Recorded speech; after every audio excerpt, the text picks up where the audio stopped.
Энэ өдрийн минь та бүхэндээ уулзж байгаадаа талархлаа. 3 дахь бясалгалаа эхлэе. Сэтгэлийн докторжуулахын төлөө хичээж байгаа цагт амьсгалаа ажиглах нь сэтгэлийг докторжуулдаг бөгөөд үүнд яарах хэрэггүй. Нэг талаараа хамаг амьтан биднийг хурдан эрдэм увдсуулж тэдний зовлон дасан зогсооход нь туслахыг хүснэ. Нөгөө талаас юунд яарах вэ? Энэ бол лаг хоёр талаас зэрэг асааж байгаатай адил юм аа. Хамгийн ихэнд сурах том ур чадвар бол унтахгүй байж сурах явдал юм. Сэргийг байхад хэцүү байвал шалтах буй хайгаарай. Би хүчтэй хэтэй учраас хөдөлгөөнгүй суухаар нойр хүрээд байх юм. Эсвэл би тааруу байна. Эсвэл би идэвхтэй хүн хөдөлгөөнгүй сууд сураагүй гэж бүү хэлээрэй. Нойр хүрэх тийшээ хандвал хамаг амьтны тусын тулд эрдэм увдсыг олохын тулд бясалгал хийж байгаагаа санан энэрэнгүй сэтгэлийнхаа санан дурдлыг дахин үүсгээрэй. Энэ бол өөрийгөө уйтаахын тулд биш юм. Бид нэгэн зорилгод хүрэх хэрэгтэй.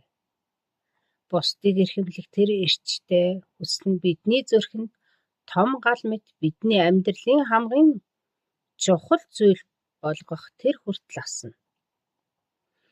Шүдээ угаах үедээ бид сэрүүн байдаг. Шүдээ угааж байхдаа унтсан хүнтэй би хизээч таарч байгаагүй.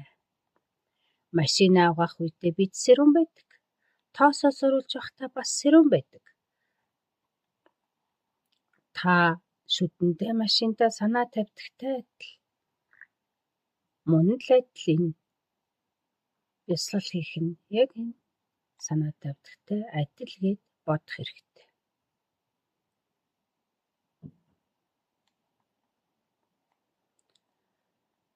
Энэ л жоохон хэсэг хугацааны дараа таныг сэрүүн баялгана. Өөртөө үнэхээр анхаарлаа хандуулж өөртөө шингэн уусан тэр хэвээрэн байвал өөрийгөө хөдөлгөөнгүй сууж байгаагаа ажиглаж унтах тохиромжтой цаг хугацаа болсныг л мэдэрнэ. Харин амьтны төлөө жинхнээс анхаарал тавьсан бол тэдний төлөө ном бясалгал үйлдэх болно.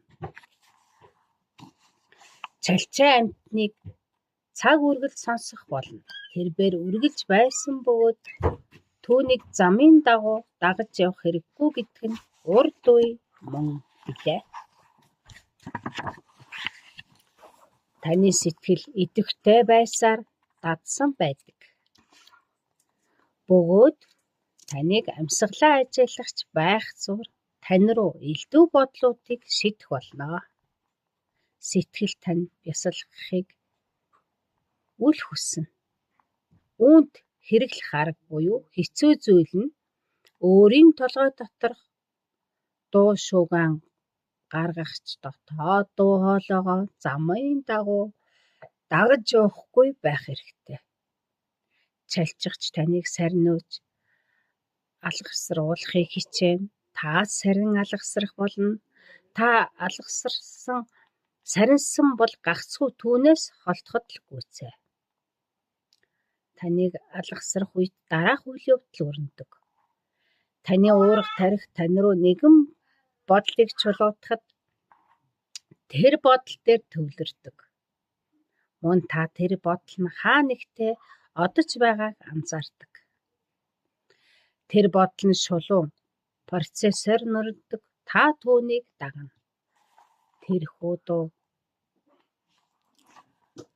хоолойг замын дагуу дагах үед олон үзэл бодлууд, олон зохиомл, санаа, итгэл үнэмшил, үзэл бодол зэрэг бүх төрлийн ойров барин шунах, хол барин хорсох, үйлдэл, хариу үйлдэл зэрэг болдог. Анхаарлаа амьсгал дээрээ тогтоох ур чадвартай болоод ирмэх чалчаа амьтныг цаг үргэлж сонсох болно. тэрбээр үргэлж байсан бөгөөд түүнийг замын дагуу дагаж явах хэрэггүй гэдгийг ойлгох нь урт үе юм аа. Заншсан ёсоор нөгөө дуу хоолойгоо ярьсай л байх болно. Таны толгойг сонсох бяцхан нийлэмж үгсэд автгачид түүнийг сонсснороо бясалгалаа алдан сарних бус харин түүнийг замын дагуу дагснараа алдан сарних болно. Ингээд дараагийн хичээл хүртэл түр баярлалаа.